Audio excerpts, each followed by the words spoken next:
భారత రాజ్యాంగం అభివృద్ధి చట్టాల గురించి తెలియజేస్తాను. ముఖ్యంగా భారత రాజ్యాంగ చట్టం యొక్క చరిత్ర గురించి తెలియజేస్తాను.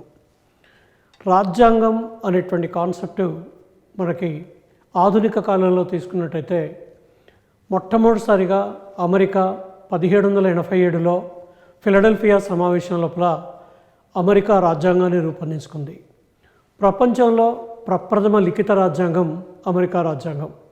అమెరికా రాజ్యాంగం తర్వాత బ్రిటన్ 1215 మాగ్నా కార్టా లేదా బిల్ ఆఫ్ రైట్స్ నుండి నేటి వరకు అనేక రకాలైనటువంటి సాంప్రదాయాలు ఆచారాల్ని ఆధారంగా చేసుకొని పరిమాణాత్మకమైనటువంటి రాజ్యాంగం బ్రిటన్ అనేటువంటి దేశం లోపల అమల్లో ఉంది.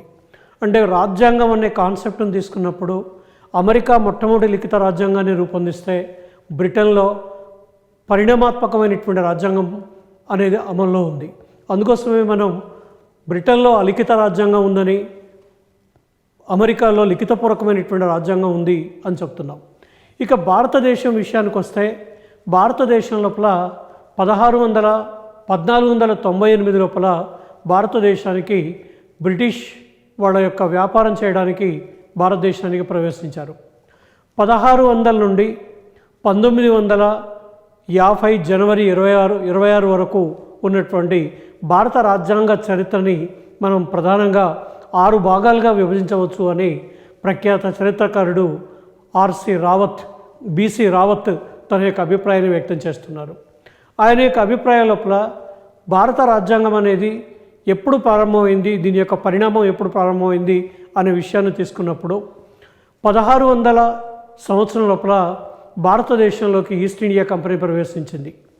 1600 నుంచి 1778 సంవత్సరాల మధ్యకాలం లోపల భారతదేశంలో ఈస్ట్ ఇండియా కంపెనీకి చెందినటువంటి పరిపాలన భారతదేశంలో కొనసాగింది. ఈస్ట్ ఇండియా కంపెనీ భారతదేశాన్ని పరిపాలించేటువంటి రోజుల్లోనే 1773 లోపల ఒక చట్టాన్ని తీసుకొచ్చింది. దాన్ని రెగ్యులేటింగ్ యాక్ట్ అనేటువంటి పేరుతో చెప్పాం. ఈ రెగ్యులేటింగ్ యాక్ట్ అనేటువంటి చట్టం భారతదేశంలోని ప్రప్రథమ రాజ్యాంగ చట్టంగా దీన్ని భారతదేశంలో పేర్కోవచ్చు.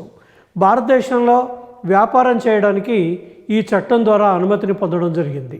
ఈ చట్టం ద్వారా అనుమతి పొందడంతో పాటు ఈ చట్టం ఈస్ట్ ఇండియా కంపెనీ లోపల ఉన్నటువంటి అవినీతిని తొలగించడం కోసం జనరల్ బుర్గాయన్ అనేటువంటి వ్యక్తి యొక్క నేతృత్వం లోపల ఒక కమిషన్ని ఏర్పాటు చేయడం జరిగింది. 1773 లోపల ఈ రాజ్యాంగ చట్టం 1773లో రెగ్యులేటింగ్ చట్టం అమల్లోకి వచ్చిన తర్వాత 20 సంవత్సరాలు భారతదేశంలో వ్యాపారం చేసుకోవడానికి ఈ చట్టం అనుమతిని ఇవ్వడం జరిగింది. ఇంకో ముఖ్యమైనటువంటి చట్టం ఏమిటి అంటే 1784లో క్విట్ ఇండియా యాక్ట్ అనేటువంటి చట్టాన్ని తీసుకురావడం జరిగింది. ఈ చట్టాన్ని తీసుకువచ్చింది బ్రిటన్ ప్రధానమంత్రి, అప్పటి ప్రధానమంత్రి విలియం పిట్స్ అనేటువంటి ఆయన ఈ చట్టాన్ని తీసుకురావడం జరిగింది. ఈ చట్టం 1773 చట్టం లోపల ఉన్నటువంటి లోపాలని సరిదిద్దడం కోసం 1784 క్విట్ ఇండియా యాక్ట్ అనేటువంటి చట్టాన్ని తీసుకురావడం జరిగింది. ఈ చట్టం ప్రకారం భారతదేశం లోపల ఉన్నటువంటి శాఖల్ని ప్రధానంగా 2 రకాలుగా విభజించడం జరిగింది. ఒక శాఖ ఏమిటి అంటే వ్యాపార వ్యవహారాల నియంత్రణ అనేటువంటి శాఖని, రెండవ శాఖని రాజకీయ వ్యవహారాల నియంత్రణ శాఖ అనేటువంటి 2 శాఖలుగా ఏర్పాటు చేయడం జరిగింది. అట్లాగే ఈ చట్టం ప్రకారం ఈస్ట్ ఇండియా కంపెనీలో ద్వంద్వ పరిపాలనా విధానాన్ని భారతదేశం లోపల ప్రవేశపెట్టడం జరిగింది.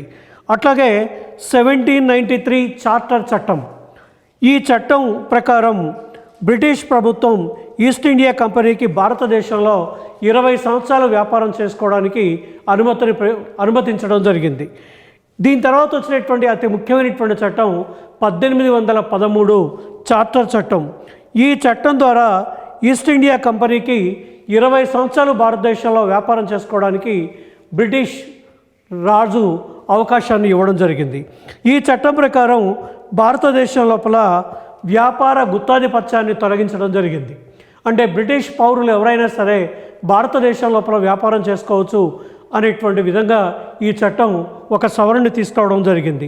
అట్లాగే దీని ప్రకారమే భారతదేశం లోపల మొట్టమొదటిసారిగా క్రిస్టియన్ మిషనరీల యొక్క రాక భారతదేశానికి ప్రారంభమైంది ఈ 1813 చార్టర్ చట్టం ద్వారా. దీని తర్వాత వచ్చినటువంటి మరొక ముఖ్యమైనటువంటి చట్టం ఏమిటి అంటే 1833 చట్టం. 1833 చార్టర్ చట్టం భారతదేశంలో బ్రిటిష్ ఈస్ట్ ఇండియా కంపెనీ మరొక 20 సంవత్సరాలు వ్యాపారం చేసుకోవడానికి అనుమతిని ఇవ్వడం జరిగింది. ఈ చట్టం ద్వారా వచ్చినటువంటి ముఖ్యమైనటువంటి అంశాలు ఏమిటి అంటే భారతదేశపు అప్పటి వరకు బెంగాల్ గవర్నర్ జనరల్గా ఉన్నటువంటి పదవిని భారతదేశ గవర్నర్ జనరల్గా మార్పు చేయడం జరిగింది. ఇక రెండో ముఖ్యమైనటువంటి అంశం ఏమిటి అంటే మొట్టమొదటిసారిగా భారత గవర్నర్ జనరల్గా విలియం బెంటింగ్ అనేటువంటి వ్యక్తిని నియమించడం జరిగింది. ఈ విలియం బెంటింగ్ యొక్క గవర్నర్ జనరల్ యొక్క కౌన్సిల్ లోపల ఓ ముఖ్యమైనటువంటి లా సభ్యుడిగా ఉన్నటువంటి ఆయన ఎవరు అంటే లార్డ్ మెకాలే అనేటువంటి వ్యక్తి ఈయన యొక్క కౌన్సిల్ లోపల ఒక ప్రధానమైనటువంటి సభ్యుడిగా పనిచేయడం జరిగింది. మొదటి న్యాయ సభ్యుడిగా లార్డ్ మెకాలే భారతదేశం లోపల పనిచేయడం జరిగింది. అట్లాగే లార్డ్ మెకాలే మొదటి లా కమిషన్ చైర్మన్గా భారతదేశంలో వ్యవహరించి భారతదేశం లోపల civil procedure code, penal procedure code, ఆ తర్వాత ఉన్నటువంటి క్రిమినల్ ప్రొసీజర్ కోడ్ అనేటువంటి 3 కోడ్స్ని భారతదేశంలో రూపొందించడంలో ప్రయత్నం జరిగింది. ఇక 1853లో చార్టర్ చట్టాన్ని తీసుకొచ్చారు. ఈ 1853లో వచ్చినటువంటి చార్టర్ చట్టం ఈస్ట్ ఇండియా కంపెనీకి 20 సంవత్సరాలు వ్యాపారం చేసుకోవడానికి అనుమతిని ఇవ్వడం జరిగింది. ఇక రెండో ముఖ్యమైనటువంటి అంశం ఏమిటి అంటే ఈ చట్టం ప్రకారం భారతదేశం లోపల శాసన మండలి అనేటువంటి దాన్ని ఏర్పాటు చేసి శాసన మండలి లోపల భారతీయులకి సభ్యత్వాన్ని కల్పించడం అనేది ఈ చట్టం ద్వారా జరిగినటువంటి ముఖ్యమైనటువంటి పరిణామంగా చెప్పచ్చు. అట్లాగే శాసన మండలిని ఏర్పాటు చేయడం జరిగింది. 1853 తర్వాత వచ్చినటువంటి ఓ ముఖ్యమైనటువంటి పరిణామం ఏమిటి అంటే 1857 సంవత్సరం లోపల సిపాయిల తిరుగుబాటు అని మనం పేర్కొంటే వీడి సవార్కర్ ప్రథమ స్వాతంత్ర్య సంగ్రామంగా పేర్కొంటారు. ప్రథమ స్వాతంత్ర్య సంగ్రామం జరిగింది 1857 సంవత్సరం లోపల. ఈ స్వాతంత్ర్య సంగ్రామం బ్రిటిష్ వాళ్ళు ప్రవేశపెట్టినటువంటి కొన్ని చట్టాలకి, ఈస్ట్ ఇండియా కంపెనీ ప్రవేశపెట్టేటువంటి చట్టాలకు వ్యతిరేకంగా ఈ తిరుగుబాటు జరిగింది. ఈ తిరుగుబాటుకి ఝాన్సీ లక్ష్మీబాయి, తాంతియా తోపే, నానాసాహెబ్ మొదలైనటువంటి వాళ్ళు, రాణా ప్రతాప్ సింగ్ మొదలైనటువంటి వాళ్ళు దీనికి నాయకత్వం వహించారు. అప్పటికే భారతదేశంలో 1853లో టెలిఫోన్ లైన్ ఏర్పాటు చేయడం, రైల్వే లైన్లు ఏర్పాటు చేయడం, తంతి తపాలా వ్యవస్థను ఏర్పాటు చేయడం వల్ల అతి సులభంగా బ్రిటిష్ ప్రభుత్వం భారతదేశంలో ఉన్నటువంటి రాజుల యొక్క సహాయాన్ని తీసుకొని ఈ ఈస్ట్ ఇండియా కంపెనీ భారతదేశంలో ఉన్నటువంటి ఈ ప్రథమ స్వాతంత్ర్య సంగ్రామాన్ని అణచివేసింది. అయితే బ్రిటిష్ ప్రభుత్వం మాత్రం భారతదేశంలో ప్రథమ స్వాతంత్ర్య సంగ్రామం రావడానికి ఈస్ట్ ఇండియా కంపెనీ పాలనలో ఉన్నటువంటి లోపాలే కారణమని, ఆ తిరుగుబాటుని అణచలేకపోయిందనే ఉద్దేశంతో భారతదేశంలో ఈస్ట్ ఇండియా కంపెనీ పాలనని బ్రిటిష్ రాణి విక్టోరియా రద్దు చేసింది. బ్రిటిష్ పాలనను రద్దు చేసి 1858 నవంబర్ 1వ తారీఖు నాడు ఒక ప్రకటన చేసింది. ఆ ప్రకటన ద్వారా భారతదేశంలో బ్రిటిష్ సామ్రాజ్యం యొక్క పరిపాలన ప్రత్యక్షంగా ప్రారంభమైంది. అంటే 1858 తర్వాత బ్రిటిష్ సామ్రాజ్యం లోపల భారతదేశం ఒక అంతర్భాగంగా, ఒక రాష్ట్రంగా తయారైపోయింది. అప్పటి నుండి భారతదేశానికి వైస్రాయ్ అనేటువంటి వ్యక్తిని నియమించడం మొదలుపెట్టింది. ఆ విధంగా వచ్చినటువంటి మొట్టమొదటి వైస్రాయ్ కానింగ్ అనేటువంటి వ్యక్తి భారతదేశానికి వైస్రాయ్గా రావడం జరిగింది. 1858 విక్టోరియా రాణి ప్రకటనతోటి భారతదేశం బ్రిటిష్ సామ్రాజ్యంలో భాగం కావడంతో పాటు ఇంకా జరిగినటువంటి సంఘటన ఏమిటి అంటే భారతదేశం లోపల రాజ్యాంగబద్ధమైనటువంటి పాలనని క్రమంగా అమలు చేయడానికి ప్రయత్నం చేసింది. ఆ విధంగా చేసేటువంటి ప్రయత్నాల లోపల భాగంగా 1861లో భారత కౌన్సిల్ చట్టం అనేటువంటి ఒక చట్టాన్ని బ్రిటిష్ ప్రభుత్వం భారతదేశంలో తీసుకొచ్చింది. ఈ చట్టం ప్రకారం తొలిసారిగా భారతదేశంలో శాసన మండలుల్ని ఏర్పాటు చేయడం జరిగింది. ఇక రెండో అంశం ఏమిటి అంటే ఈ చట్టం ద్వారా భారతీయులకు అంటే రాజులకు జమీందారులకు తొలిసారిగా శాసన మండలి లోపల అవకాశాన్ని కల్పించడం జరిగింది. ఇక మూడో అంశం ఏమిటి అంటే దీని ప్రకారం పోర్ట్ఫోలియో విధానమును అంటే ఒక్కొక్క శాఖలను ఏర్పాటు చేసి ఆ శాఖలకి ఒక్కొక్క మంత్రిని నియమించేటువంటి ఒక సాంప్రదాయాన్ని ఈ చట్టం ద్వారా భారతదేశంలో ప్రవేశపెట్టారు. అట్లాగే 1862లో కలకత్తాలోని పోర్ట్ విలియం లోపల మొట్టమొదటిసారిగా భారతదేశం లోపల ఒక హైకోర్టు అనేటువంటి దాన్ని ఏర్పాటు చేశారు. దీని తర్వాత వచ్చినటువంటి ఇంకొక ముఖ్యమైనటువంటి చట్టం ఏమిటి అంటే 1892 భారత కౌన్సిళ్ల చట్టం. ఈ 1892 భారత కౌన్సిళ్ల చట్టం ఈ చట్టం అనుసరించి భారతదేశం లోపల తొలిసారిగా ఎన్నికల విధానాన్ని ప్రవేశపెట్టడం జరిగింది. కాబట్టి 1892లో ఎన్నికల విధానాన్ని ప్రవేశపెట్టడం ఈ చట్టం ద్వారా వచ్చినటువంటి ఓ ముఖ్యమైనటువంటి అంశం. ఇక దీని తర్వాత వచ్చినటువంటి ఓ ముఖ్యమైనటువంటి చట్టం ఏమిటి అంటే 1909 మింటో మార్లే సంస్కరణలు అనేటువంటి చట్టం ఓ ముఖ్యమైనటువంటి చట్టం. దీని తర్వాత 1919 మాంటెంగ్ చమ్స్ఫర్డ్ చట్టం రెండవ ముఖ్యమైనటువంటి చట్టం. మూడవ చట్టం 1935 భారత రాజ్యాంగ చట్టం. అయితే 1909 మింటో మార్లే సంస్కరణలు భారతదేశంలో ప్రవేశపెట్టడానికి గల ముఖ్యమైనటువంటి కారణం ఏమిటి అంటే 1905లో భారతదేశంలో పెద్ద ఎత్తున వందే మాతర ఉద్యమం కొనసాగింది. వందే మాతర ఉద్యమంతో పాటు వందే మాతర ఉద్యమం వల్ల భారతదేశంలో ఉన్నటువంటి ప్రజలు కోపోద్రిక్తులుగా ఉండడంతో వీళ్ళని సంతృప్తిపరిచేటువంటి ఉద్దేశంతో అప్పటి వైస్రాయిగా ఉన్నటువంటి లార్డ్ మింటో, భారత వ్యవహారాల కార్యదర్శిగా ఉన్నటువంటి మార్లే వీళ్ళిద్దరూ కలిసి 1909 మింటో మార్లే సంస్కరణలు అని అంటారు, లేదా దీన్నే 1909 భారత కౌన్సిళ్ల చట్టం అనేటువంటి పేరుతో పేర్కొంటారు. ఇక్కడ ఒక విషయం గుర్తుంచుకోవాలి ఏమిటి అంటే బ్రిటిష్ వాళ్ళు డివైడ్ అండ్ రూల్ విభజించి పాలించు అనేటువంటి సూత్రాన్ని ఈ చట్టం ద్వారా భారతదేశంలో ప్రవేశపెట్టారు. ఈ చట్టమే ఒక్క మాటలో చెప్పాలంటే భారత పాకిస్తాన్ అనేటువంటి రెండు రాజ్యాలుగా విడిపోవడానికి అతి ముఖ్యమైనటువంటి కారణం అయినటువంటి చట్టం 1909 మింటో మార్లే సంస్కరణలు అనేటువంటి చట్టంగా పేర్కోవచ్చు. అందుకోసమే భారతదేశంలో మత నియోజకవర్గాల పితామహుడుగా మనం ఎవరిని పేర్కొంటామంటే లార్డ్ మింటో అనేటువంటి వ్యక్తిని పేర్కొంటాం. మొదటిసారిగా ముస్లింలకి మతం ప్రాతిపదిక ప్రత్యేక నియోజకవర్గాలను ఏర్పాటు చేశారు.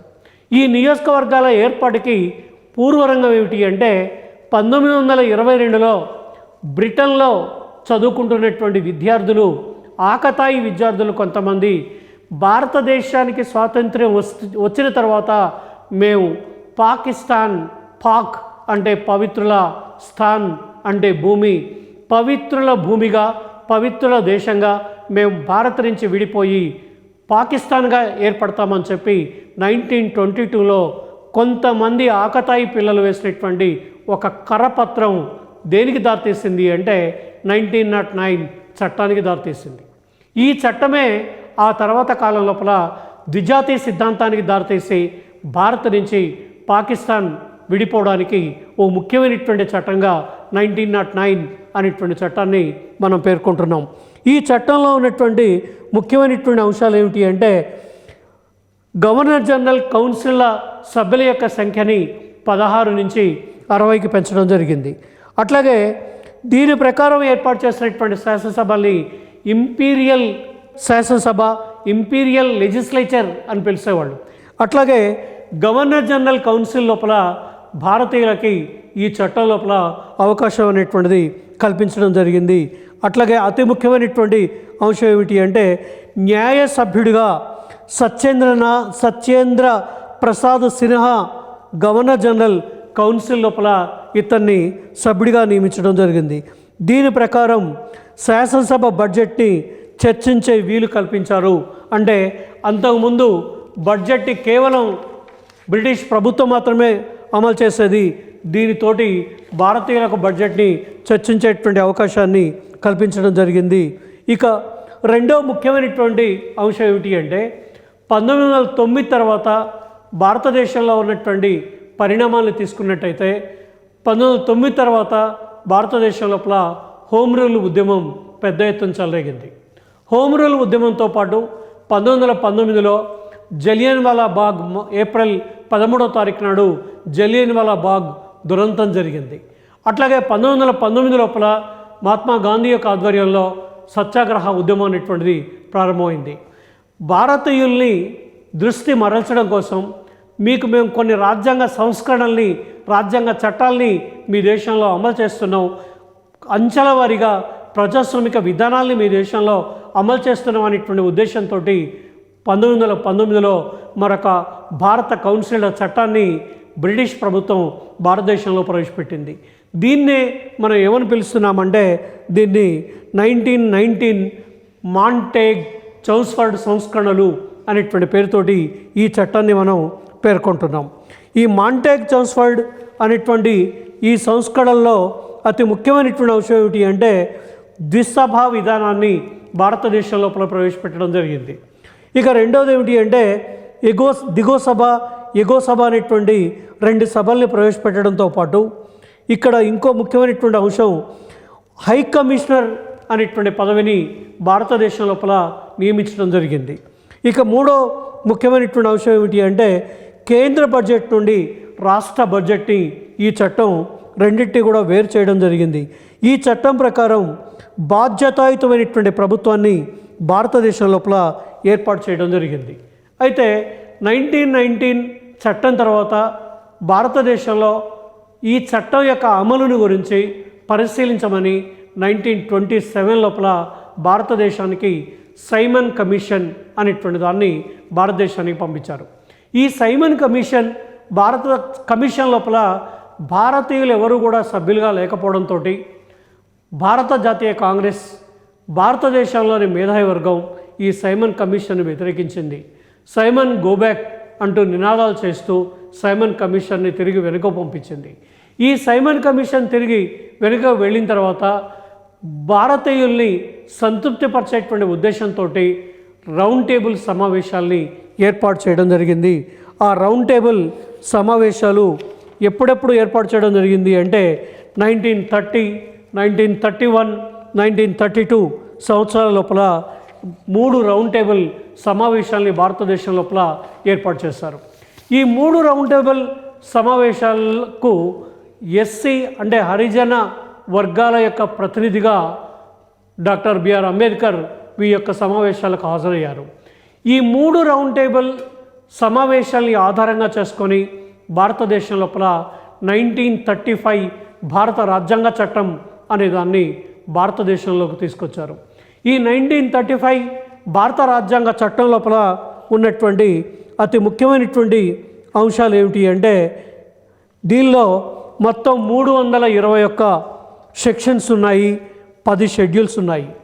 భారతదేశంలో అఖిల భారత సమాఖ్య అనేటువంటి వ్యవస్థని ఈ 1935 భారత రాజ్యాంగ చట్టం ఏర్పాటు చేయడం జరిగింది. ఇక ముఖ్యమైనటువంటి విషయం రిజర్వ్ బ్యాంక్ ఆఫ్ ఇండియా అనే దాన్ని బొంబాయి లోపల 1935 భారత రాజ్యాంగ చట్టం ద్వారా ఏర్పాటు చేయడం జరిగింది. అట్లాగే ఈ చట్టం ద్వారా వచ్చినటువంటి ముఖ్య లక్షణాలు ఏమిటి అంటే భారతదేశంలో సమైక్య స్వరూపాన్ని ఏర్పాటు చేయడాన్ని పేర్కొన్నది. సమైక్య లక్షణాలు అంటే రాజ్యాంగ ఆధిక్యత కానీ, లిఖిత రాజ్యాంగం, 2 స్థాయిల్లో ప్రభుత్వాలు, స్వతంత్ర న్యాయశాఖ, ద్విసభా విధానం, ఇవన్నీ కూడా సమైక్యకు చెందినటువంటి లక్షణాలని భారతదేశంలో ప్రవేశపెట్టేటువంటి ఉద్దేశంతో ఈ 1935 భారత రాజ్యాంగ చట్టాన్ని భారతదేశంలోకి తీసుకురావడం జరిగింది. అట్లాగే రాష్ట్రాలకి స్వతంత్ర ప్రతిపత్తిని ఈ చట్టం ద్వారా కల్పించడం జరిగింది. అట్లాగే ఈ చట్టాన్ని అనుసరించి రాష్ట్రాలలో ద్వంద్వ ప్రభుత్వాన్ని రద్దు చేసి కేవలం కేంద్రంలో మాత్రమే ద్వంద్వ పాలనా విధానాన్ని ఏర్పాటు చేయడం జరిగింది ఈ చట్టం ద్వారా అని చెప్పచ్చు. ఇక ఈ చట్టం లోపల ఉన్నటువంటి కొన్ని ముఖ్యమైనటువంటి అంశాలను తీసుకుంటే మనకి 1935 చట్టం తర్వాత భారతదేశంలో ఉన్నటువంటి కొన్ని ముఖ్యమైనటువంటి పరిణామాల్ని మనం గమనించినట్టయితే 1935 తర్వాత భారతదేశం లోపల ముఖ్యంగా 1939 నుండి 1945 మధ్యకాలం లోపల రెండవ ప్రపంచ యుద్ధం కొనసాగింది. రెండవ ప్రపంచ యుద్ధంలో బ్రిటన్ అతి ప్రధానమైనటువంటి భాగస్వామిగా ఉంది. భారతదేశం బ్రిటన్ యొక్క వలస రాజ్యం. భారతదేశం బ్రిటన్ యొక్క వలస రాజ్యం కాబట్టి రెండవ ప్రపంచ యుద్ధంలో మీరు మాకు సహాయ సహకారాలు సంపూర్ణంగా అందించినట్లయితే భారతదేశానికి యుద్ధానంతరం కానీ యుద్ధాన్ని జరుగుతున్నటువంటి రోజుల్లో కానీ రాజ్యాంగబద్ధమైనటువంటి సాంప్రదాయాల్ని అమలు చేసి పార్లమెంటరీ తరహా ప్రభుత్వ విధానాన్ని మేము భారతదేశం లోపల ప్రవేశపెడతామని చెప్పి భారతదేశానికి ఒక రాయబారాన్ని పంపించడం జరిగింది. దాన్నే మనం ఏమంటామంటే 1942 క్రిప్స్ రాయబారం అనేటువంటి పేరుతో పేర్కొంటాం.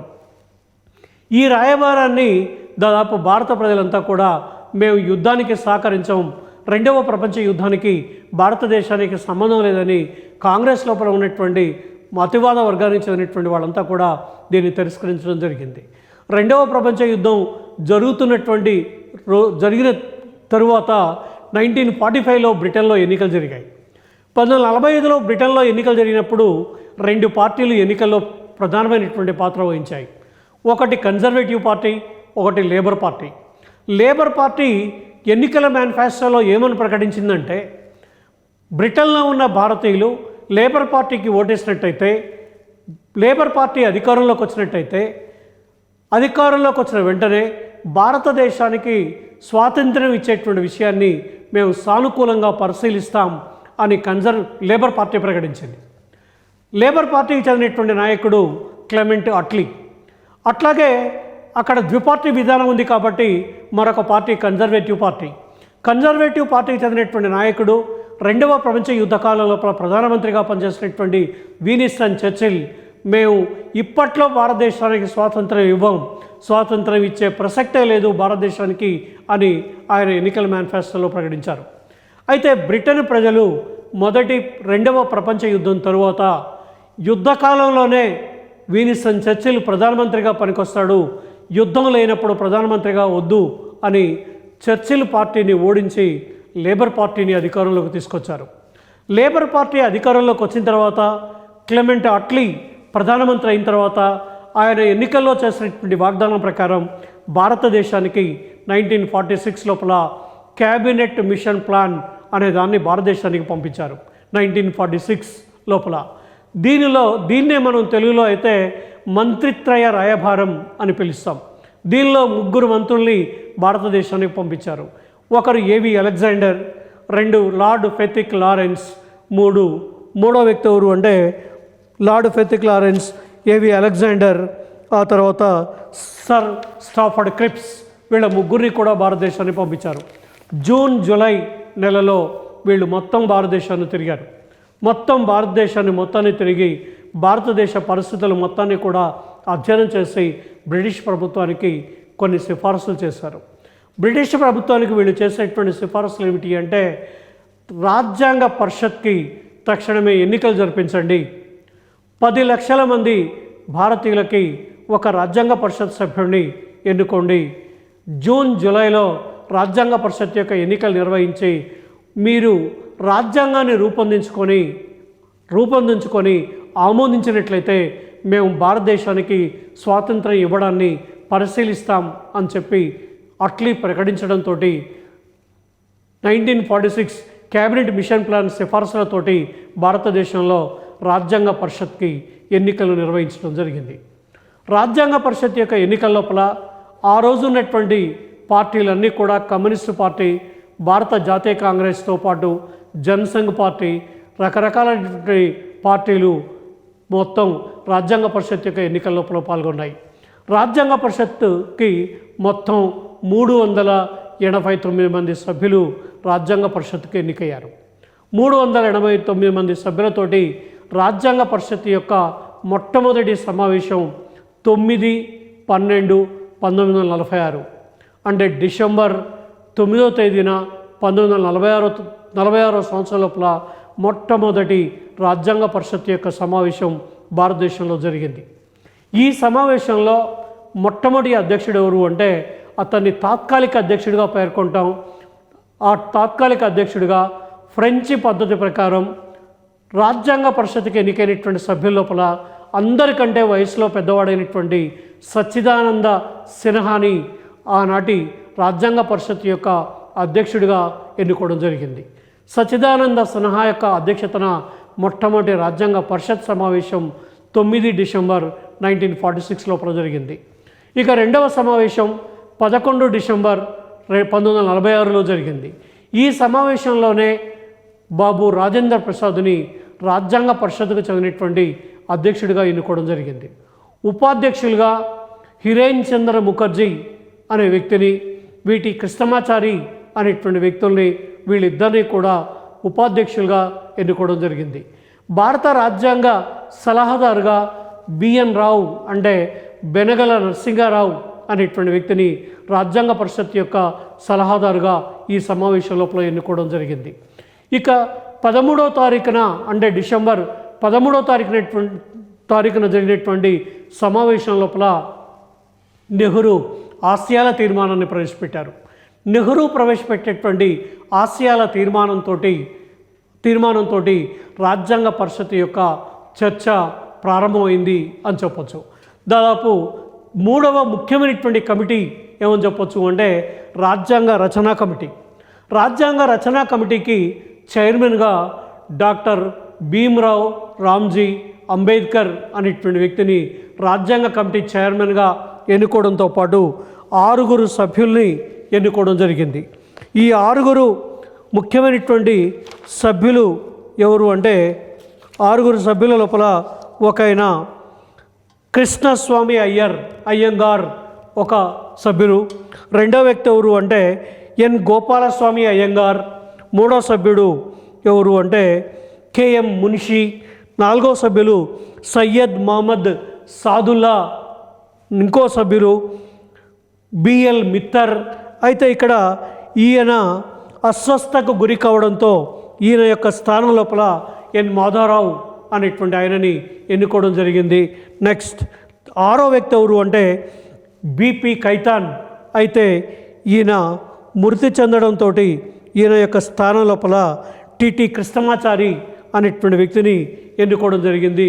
ఈయనతో పాటు దాదాపు ఒక 22 కమిటీలని, అంటే అతి ముఖ్యమైనటువంటి కమిటీ ఏ కమిటీ అంటే రాజ్యాంగ రచనా కమిటీ.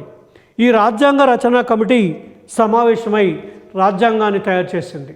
ఒక్క మాటలో చెప్పాలంటే రాజ్యాంగాన్ని దాదాపు ఈ బిఎన్ నరసింహారావు చిత్తుప్రతిని తయారు చేస్తే మిగతా ఈ సభ్యులంతా కూర్చొని దాన్ని డీటెయిల్గా చర్చించి భారత రాజ్యాంగ ముసాయిదాని 1947 సంవత్సరం లోపల దీన్ని రాజ్యాంగ పరిషత్కి సబ్మిట్ చేయడం జరిగింది. రాజ్యాంగ పరిషత్ ఈ ముసాయిదాని చర్చించి 1949 నవంబర్ 26వ తారీఖు నాడు ఈ రాజ్యాంగ ముసాయిదాని ఆమోదించడం జరిగింది.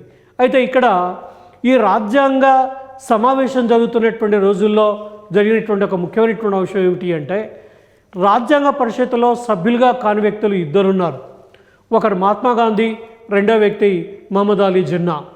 మహమ్మద్ అలీ జిన్నా భారతదేశానికి ఎప్పుడైతే 1947 ఆగస్టు 15 నాడు స్వాతంత్ర్యాన్ని ఇస్తామని చెప్పి లార్డ్ మౌంట్ బ్యాటన్ ప్రకటించారు. లార్డ్ మౌంట్ బ్యాటన్ ఆగస్టు 15 నాడే ఎందుకు ఇవ్వాలని ప్రకటించిండు అనే విషయాన్ని తీసుకున్నప్పుడు ఆ రోజు సరైన రోజు కాదు, ఆ రోజు ఇవ్వద్దు, 14వ తారీఖు నాడు ఇవ్వండి భారతదేశానికి స్వాతంత్ర్యం అని కొంతమంది నాయకులు లార్డ్ మౌంట్ బ్యాటన్ని కోరారు.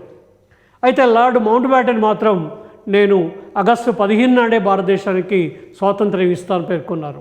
దీనికి పూర్వరంగం ఏమిటి అంటే 2వ ప్రపంచ యుద్ధంలో ఆగ్నేయాసియా దేశాలకి సర్వసైన్యాధ్యక్షుడిగా పనిచేసినటువంటి వ్యక్తి lord mount baton. Lord mount baton ముందు జపాన్ 1945 ఆగస్టు 15వ తారీఖు నాడు పాదాక్రాంతమైంది. జపాన్ నేను పూర్తిగా ఓడిపోతున్నా, 2వ ప్రపంచ యుద్ధంలో నేను ఓటమి చెందిన అని మౌంట్ బ్యాటన్ ముందు తల ఉంచుకొని నిలబడింది. మౌంట్ బ్యాటన్ తన యొక్క డైరీలో ఏం రాసుకున్నాడంటే ఆగస్టు 15 నా యొక్క జీవితంలో ఓ ముఖ్యమైనటువంటి రోజు. జపాన్ నా ముందు మోకరిల్లింది, రెండవ ప్రపంచ యుద్ధంలో ఓడిపోయింది, ఇది బ్రిటన్ యొక్క ఘన విజయంగా తన డైరీలో రాసుకున్నాడు. అట్లాగే తన దృష్టిలో ఆగస్టు 15 మంచి రోజు కాబట్టి ఆగస్టు 15 నాడు నేను భారతదేశానికి స్వాతంత్రం ఇస్తానని లార్డ్ మౌంట్ బ్యాటన్ ప్రకటించడంతో, అందుకోసమే చూడండి భారతదేశానికి ఆగస్టు 14 అర్ధరాత్రి 12 గంటల తర్వాత భారతదేశానికి స్వాతంత్రం జరిగింది. అంటే ఇటు మౌంట్ బాటన్ యొక్క అభిప్రాయాన్ని గౌరవించినట్లయింది, ఇటు భారతీయుల యొక్క విశ్వాసాలని గౌరవించినట్టుగా 1947 ఆగస్టు 15 నాడు భారతదేశానికి స్వాతంత్రం వచ్చింది. స్వతంత్ర భారతదేశ చివరి గవర్నర్ జనరల్గా లార్డ్ మౌంట్ బ్యాటన్ కొనసాగారు. లార్డ్ మౌంట్ బ్యాటన్ 1947 భారత కౌన్సిల్ల చట్టం చివరి చట్టం, లేదా ఈ చట్టమే భారత పాకిస్తాన్ అనేటువంటి 2 రాజ్యాలుగా విడిపోవడానికి కారణమైనటువంటి చట్టం 1947 భారత రాజ్యాంగ చట్టం లేదా భారత కౌన్సిల్ చట్టంగా పేర్కొంటున్నాం. ఈ చట్టంలో ముఖ్యమైనటువంటి అంశం ఏమిటి అంటే పాకిస్తాన్ని ప్రత్యేకమైనటువంటి రాజ్యంగా ఏర్పడవచ్చు. అప్పటికి భారతదేశంలో ఉన్నటువంటి స్వదేశీ సంస్థానాలు ఏవైతే ఉన్నాయో అవి మీ ఇష్టం, మీరు పాకిస్తాన్లోనైనా చేరండి, భారతదేశంలోనైనా చేరండి, మీ ఇష్టం వచ్చిన చోట చేరండి అని చెప్పి లార్డ్ మౌంట్ బాటన్ ఆ చట్టంలో పేర్కొనడం జరిగింది. ఆ చట్టం ప్రకారమే భారత్ నుంచి విడిపోయి పాకిస్తాన్ ఒక ప్రత్యేకమైనటువంటి రాజ్యంగా ఏర్పడింది. అయితే భారతదేశంలో ఉన్నటువంటి అన్ని రాష్ట్రాలు దాదాపు భారత యూనియన్లో చేరాయి. 3 రాష్ట్రాలు మాత్రం భారత యూనియన్లో చేరకుండా తటస్థ వైఖరి అవలంబించాయి. ఆ 3 రాష్ట్రాలు ఏమిటి అంటే 1 జమ్మూ కాశ్మీర్ రాష్ట్రం, 2 జూనాగఢ్ రాష్ట్రం, 3వది ఏమిటి అంటే రాజ్యం, 3వది నైజాం రాజ్యం అంటే మన తెలంగాణ రాజ్యం. ఈ 3 కూడా స్వతంత్ర ప్రతిపత్తి కోసమో లేదా ఏ రాజ్యంలో చేరాలి అనేటువంటి విషయంలో ఆలోచిస్తూ ఉండడంతో సర్దార్ పటేల్ యొక్క వాగ్దానంతో లేదా ఆయన ఇచ్చినటువంటి పిలుపుతోటి జూనాగఢ్ ఇండియాలో స్వచ్ఛందంగా కలిసిపోయింది. రెండవది మన యొక్క నిజాం రాజు అయినటువంటి నిజాం రాజు కూడా భారత యూనియన్లో చేరిపోయారు.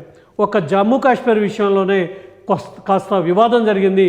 ఆ వివాదం జరిగిన తర్వాత 370 ఆర్టికల్ తర్వాత ఆర్టికల్ని ఆధారంగా చేసుకొని స్వతంత్ర ప్రతిపత్తి హోదాలో భారత యూనియన్లో జమ్మూ కాశ్మీర్ అనేటువంటి రాష్ట్రం కూడా చేరిపోయింది. ఈ విధంగా 1773 సంవత్సరం నుంచి 1947 భారత కౌన్సిల్ చట్టం వరకు ఉన్నటువంటి ఈ క్రమాన్ని 6 దశలుగా పేర్కొంటున్నాం. ఈ 6 దశల లోపల భారత రాజ్యాంగంలో అనేక రకాలైనటువంటి అంశాలని చేర్చడం జరిగింది.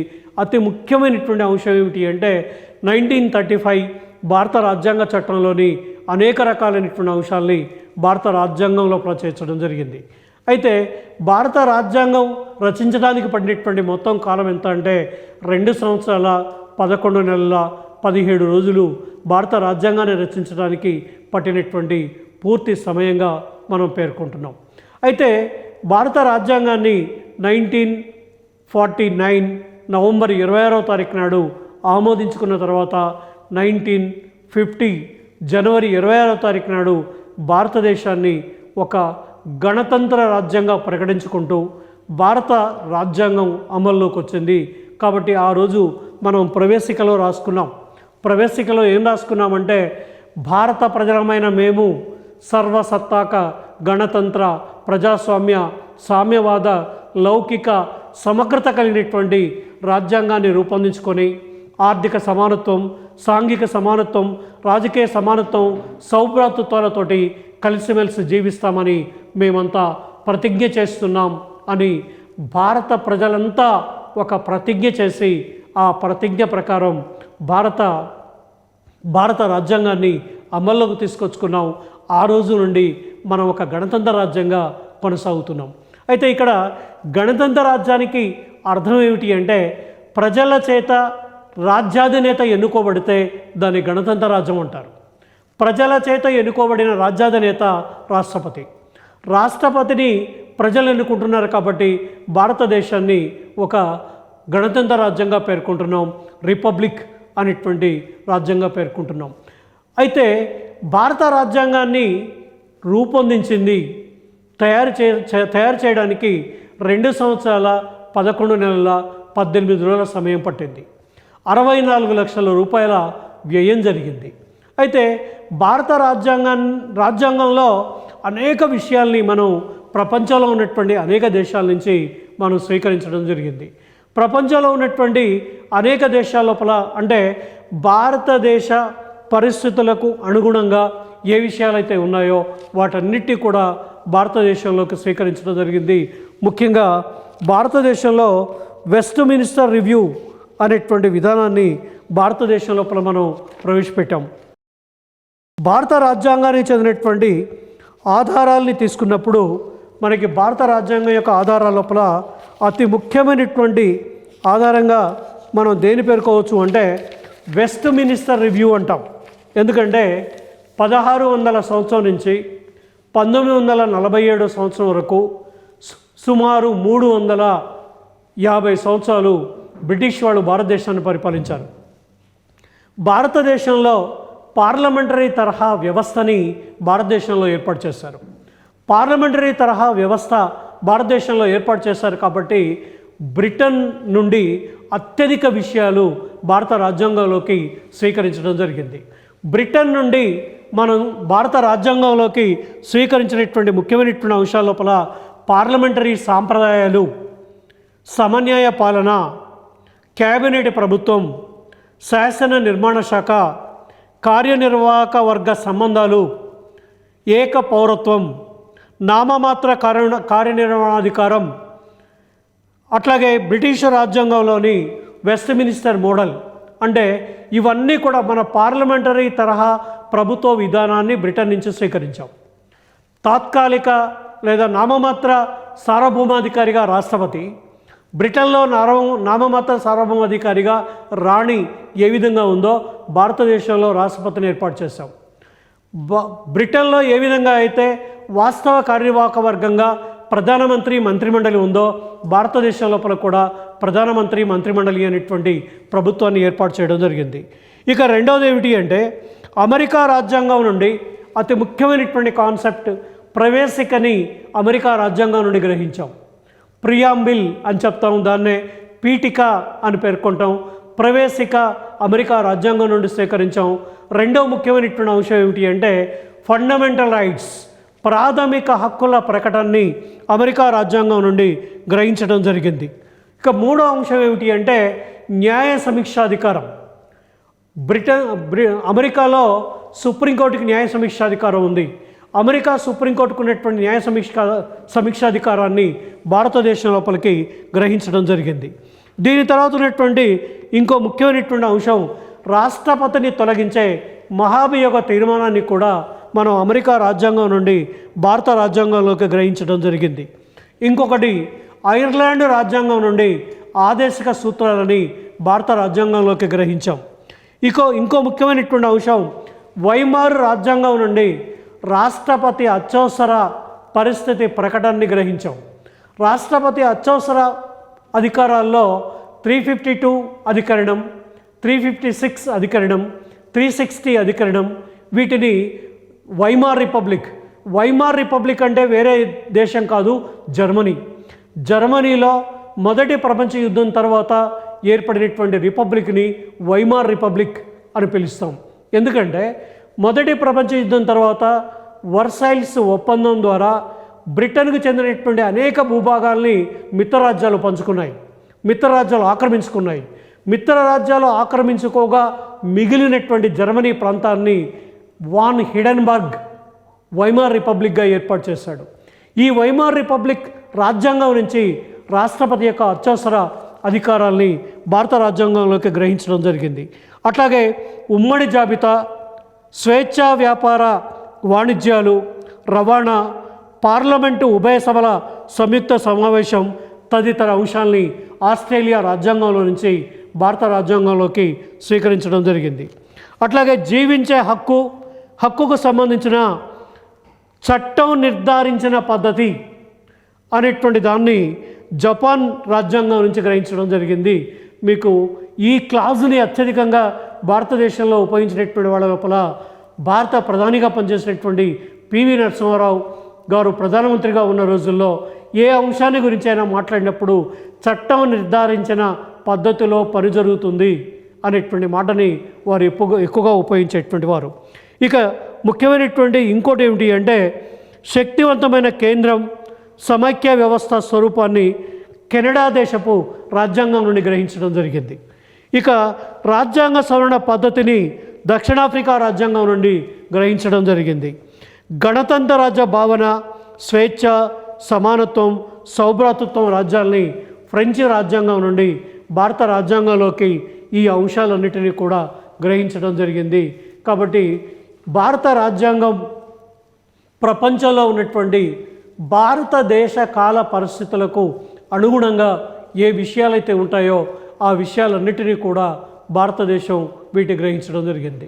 ఇక భారత రాజ్యాంగం యొక్క లక్షణాలను తీసుకున్నప్పుడు ఇది అంటే ఇప్పటి వరకు నేను చెప్పినటువంటి విషయాలన్నీ కూడా భారత రాజ్యాంగ చట్టం యొక్క అభివృద్ధికి సంబంధించినటువంటి వివిధ దశల గురించి చెప్పాను. రెగ్యులేటింగ్ యాక్ట్స్ కానీ, చార్టర్ యాక్ట్స్ కానీ, 1919 మింటో మార్లే సంస్కరణలు కానీ, 1919 మాంటింగ్ చమ్స్ఫర్డ్ సంస్కరణలు కానీ, 1935 భారత రాజ్యాంగ చట్టం కానీ, 1947 భారత కౌన్సిల్ చట్టం లేదా భారత రాజ్యాంగ చట్టం కానీ, ఇవన్నీ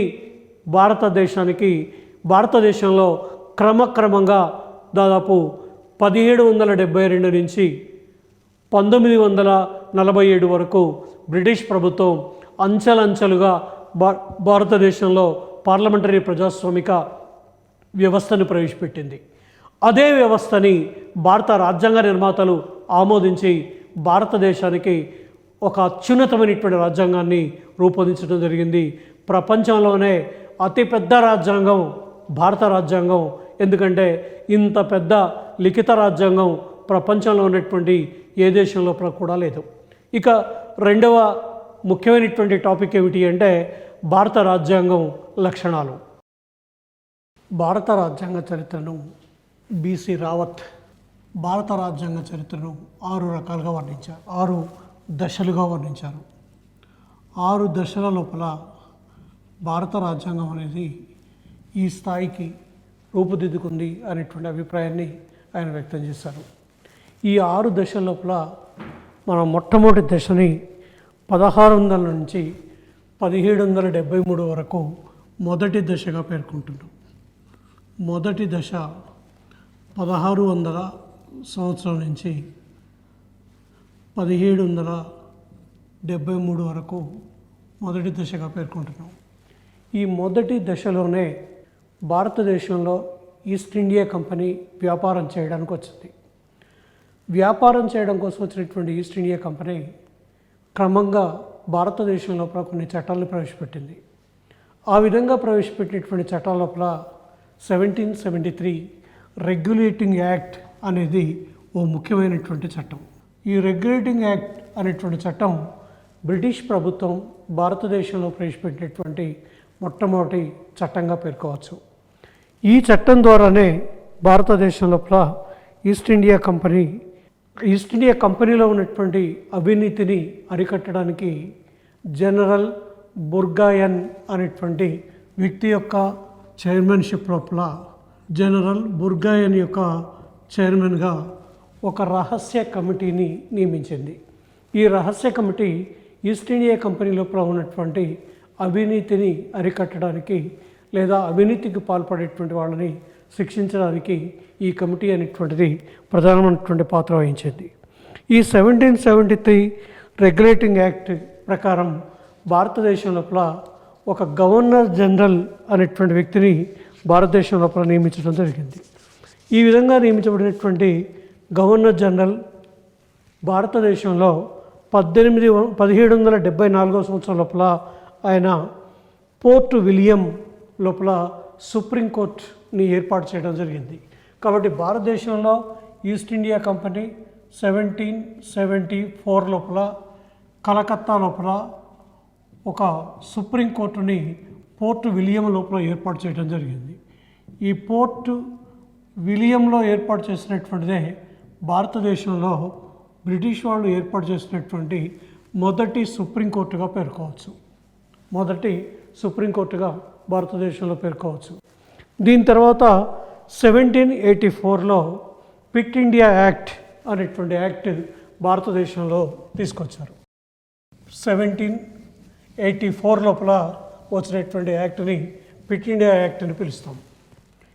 ఈ 1784 దీన్ని ఏమని పిలుస్తామంటే క్విట్ ఇండియా యాక్ట్.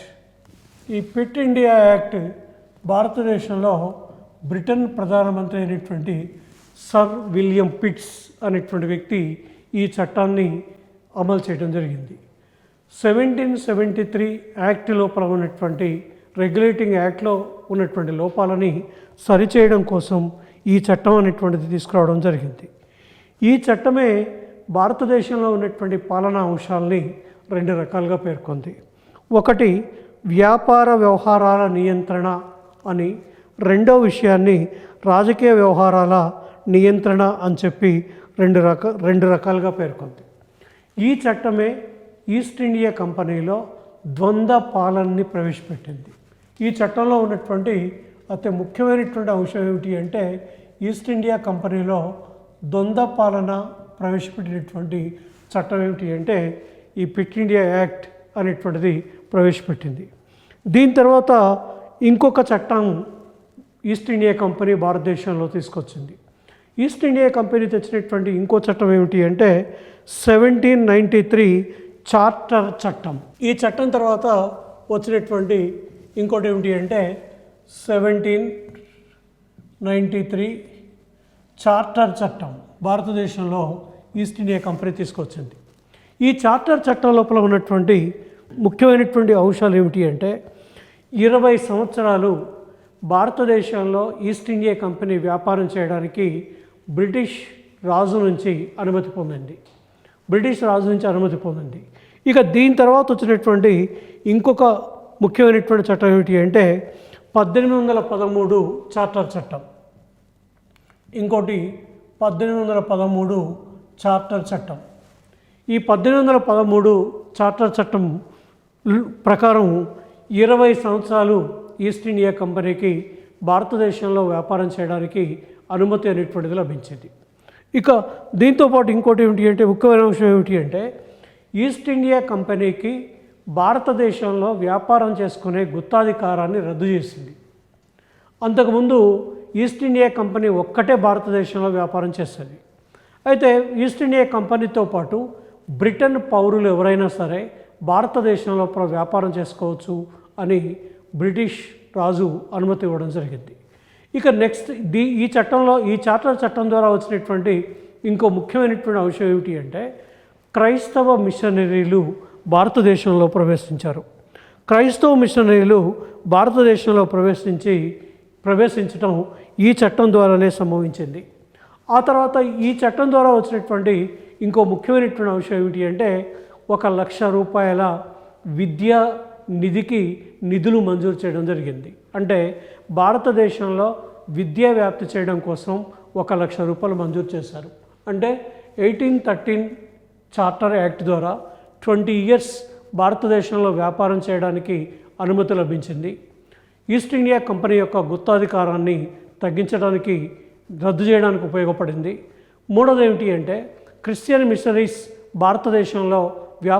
భారతదేశంలోకి వచ్చి వారి ప్రచారం చేసుకోవడానికి అవకాశం కూడా 1833 చార్టర్ యాక్ట్ చట్టం ద్వారా లభించింది. అట్లాగే విద్యాభివృద్ధి కోసం 1,00,000 రూపాయల ఫండ్ భారతదేశంలో మంజూరు చేయడం జరిగింది. దీని తర్వాత వచ్చినటువంటి ఇంకొక ముఖ్యమైనటువంటి చట్టం ఏమిటి అంటే 1833 చార్టర్ యాక్ట్. 1833 చార్టర్ చట్టం మనకి ఈ రెగ్యులేటింగ్ యాక్ట్ తర్వాత వచ్చినటువంటి చట్టాల లోపల ఓ ముఖ్యమైనటువంటి చట్టంగా పేర్కోవచ్చు. దీనిలో ఒక ముఖ్యమైనటువంటి అంశం ఏమిటి అంటే 20 సంవత్సరాలు వ్యాపారం చేసుకోవడానికి ఈస్ట్ ఇండియా కంపెనీకి అనుమతి లభించింది. మరొక 20 సంవత్సరాలు భారతదేశం లోపల వ్యాపారం చేయొచ్చు. ఇంకా రెండోది ఏమిటి అంటే భారతదేశ గవర్నర్ జనరల్ అనేటువంటి అంటే British governor general Bengal governor general అనేటువంటి పదవిని భారతదేశ గవర్నర్ జనరల్గా మార్పు చేయడం జరిగింది. అంతకుముందు బెంగాల్ గవర్నర్ జనరల్గా పిలిచేవాళ్ళు. అయితే ఎప్పుడైతే బెంగాల్ నవాబ్ సిరాజ్ ఉద్దౌలాని 1757లో ఈస్ట్ ఇండియా కంపెనీ ఓడించిందో, ఆ విధంగా ఎప్పుడైతే 1787లో ఓడించిన తర్వాత భారతదేశంలో ఈస్ట్ ఇండియా కంపెనీ పాలన సుస్థిరంగా కొనసాగింది. ఈస్ట్ ఇండియా కంపెనీ పాలనని సిరాజ్ ఉద్దౌలా మొదలైనటువంటి వాళ్ళు వ్యతిరేకించారు. ప్లాసీ యుద్ధం లోపల వీళ్ళని ఎప్పుడైతే ఓడించిండ్రో అప్పుడు వీళ్ళ యొక్క వ్యాపారానికి అడ్డు అదుపు లేకుండా భారతదేశంలో జరిగింది. ఆ తర్వాత ఇంకోటి ఏమిటి అంటే మొదటి భారతదేశ గవర్నర్ జనరల్గా విలియం బెంటింగ్ బాధ్యతలు చేపట్టాడు. అంతకుముందు ఆయన బెంగాల్ గవర్నర్ జనరల్గా ఉండేవాడు. బెంగాల్ గవర్నర్ జనరల్గా ఉన్నటువంటి విలియం బెంటింగ్ భారతదేశం యొక్క గవర్నర్ జనరల్గా ఉండడమే కాకుండా ఇంకో ముఖ్యమైనటువంటి అంశం ఏమిటి అంటే గవర్నర్ జనరల్ యొక్క కౌన్సిల్లో భారతీయులకు ఉద్యోగం చేయడానికి అవకాశం కల్పించారు. 1833 కంటే ముందు ఈస్ట్ ఇండియా కంపెనీలో ఉద్యోగం చేయడానికి భారతీయులకు అవకాశం లేదు. 1833 తర్వాత భారతీయులు ఈస్ట్ ఇండియా కంపెనీలో ఉద్యోగం చేయడానికి అవకాశం అనేటువంటిది లభించింది. అట్లాగే ఇంకో ముఖ్యమైనటువంటి అంశం ఏమిటి అంటే గవర్నర్ జనరల్ కౌన్సిల్లో లా మెంబర్గా లార్డ్ మెకాలే అనేటువంటి వ్యక్తిని నియమించడం జరిగింది. లార్డ్ మెకాలే ఎందుకంటే భారతదేశం లోపల విద్యా విధానాన్ని ప్రవేశపెట్టిండు అని చెప్పి మనం చదువుతూ ఉంటాం. అట్లాగే ఇప్పటి వరకు కూడా భారతదేశం యొక్క విద్యా విధానంలో మెకాలే యొక్క ప్రభావం భారత విద్యా విధానం మీద ఉంది. ఈయనే మొదటి లా సభ్యుడిగా పనిచేస్తారు. ఈయనే భారతదేశం లోపల విద్యా విధానాన్ని ప్రవేశపెట్టడం లోపల ఓ ప్రధానమైనటువంటి పాత్ర వహించినటువంటి వ్యక్తిగా చెప్పచ్చు. దీని తర్వాత వచ్చినటువంటి ఇంకో ముఖ్యమైనటువంటి చట్టం ఏమిటి అంటే 1853 చార్టర్ చట్టం. 1853 చార్టర్ చట్టం. 1853 చార్టర్ చట్టం. ఈ 1853 చార్టర్ చట్టంలో పేర్కొనబడినటువంటి ముఖ్యమైనటువంటి అంశాలు ఏమిటి అంటే శాసన నిర్మాణంలో భారతీయులకు అవకాశం కల్పించారు. అంటే శాసన సభ లోపల భారతీయులకు అవకాశం కల్పించడంతో పాటు ఆ సభల లోపల సభ్యులుగా ఉండేటువంటి అవకాశం కల్పించారు. ఈ చట్టం ప్రకారం భారతదేశంలో సివిల్ సర్వీసుల్ని ప్రవేశపెట్టారు. ఇది వెరీ వెరీ ఇంపార్టెంట్. ఎందుకంటే 1853 చట్టం ద్వారా ఇండియన్ సివిల్ సర్వీసెస్ మనం ICS అంటాం.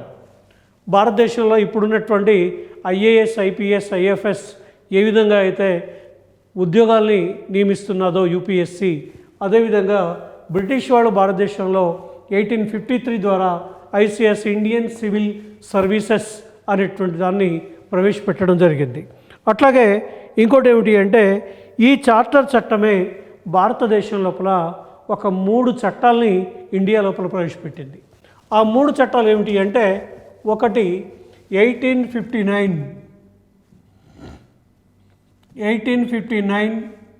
1860, 1861. ఈ 3 చట్టాలు ఏమిటి అంటే 1859లో ప్రవేశపెట్టేటువంటి చట్టం సివిల్ ప్రొసీజర్ కోడ్.